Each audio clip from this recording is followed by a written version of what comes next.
Zvezdica.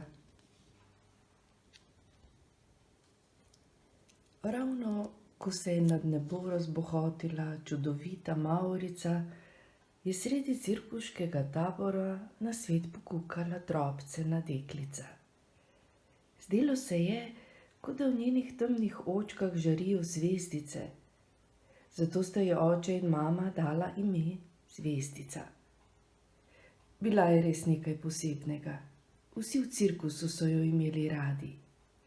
Stari klovn ji je podaril plišasto belo ovčko, ki jo je odslej spremljala vsepovsod. Komaj je Zvezdica shodila, že je tudi zaplesala. Privabljala je poglede mimoidočih. Občudovali so majceno deklico z belo ovčko, s katero se je vrtela kot vrtavka. Kmalu se je preizkušala kot vrvohodka, najprej na nizkih vrveh, sčasoma pa je lovila ravnotežje zmeraj višje.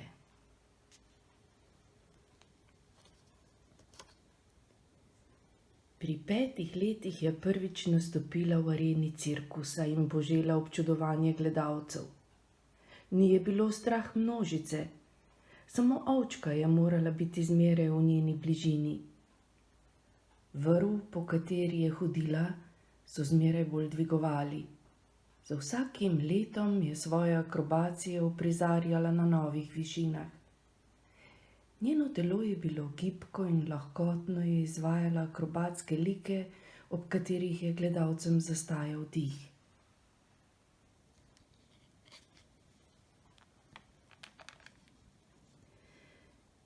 Rada je pravila, da bo nekoč plesala tudi na stezah svoje botrice Mavrice. Očka in mama sta se ji le smejala in govorila, da to pač ni mogoče. A Zvezdica je bila prepričana, da ji bo uspelo. Vadila je zmeraj bolj zagnano. Želela si je med oblake.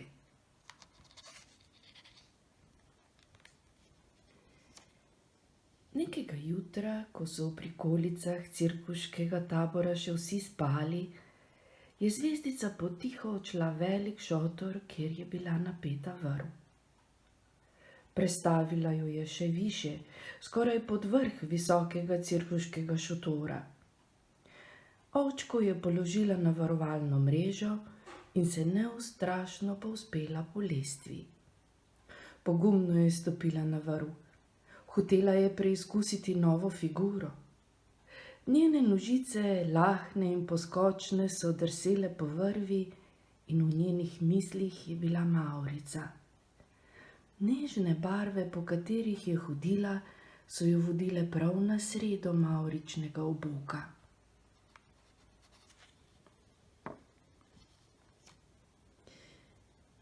Nenadoma je zavel sunkovit piš vetra, ki je zatresel stene šotora, in vrv, ki je bila preslabo pritrjena, se je snela.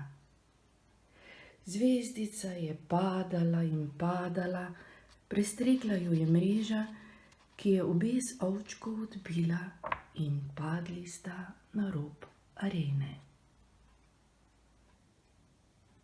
Ko se je zavedla, je vsem zatrjevala: "Hodila sem po mavrici in veter mi je ponagajal."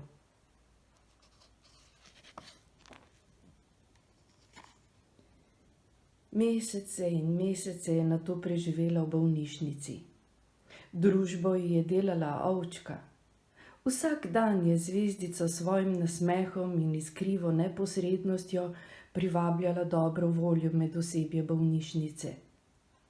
Pridno je vadila in krepila telo, toda poškodba noge je bila huda. Zdravniki so rekli, da ne bo nikoli več vrvohodka. Ni jim želela verjeti. Zdaj je vedela, da je mavrični lok čudovit in vabljiv, vendar se po njegovih barvah ne da sprehoditi, tako kot se ne da najti ne njegovega začetka in ne konca. Z ovčko sta se končno vrnili med cirkuške šotore, kjer so jo že nestrpno pričakovali. Stari klovn jo je dvignil visoko v zrak in je rekel: Ti si prava zvezda, katere si nikoli ne ugasne, zato bodi pogumna.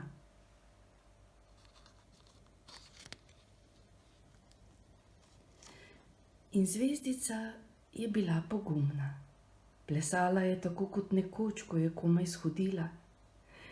Njena noga resda ni bila več tako gibčna, a zvezdice v njenih očeh so žarele in ji dajale voljo, da ponovno poskusi.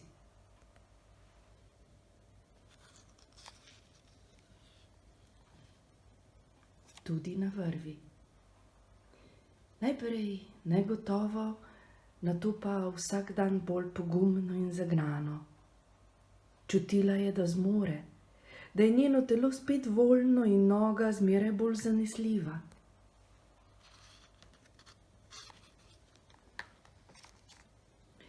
In vadila je še večjo vnemo kot prej in nekega dne je zopet stopala po vrvi, tam visoko pod vrhom cirkuškega šotora. Zdaj je bila zvezda.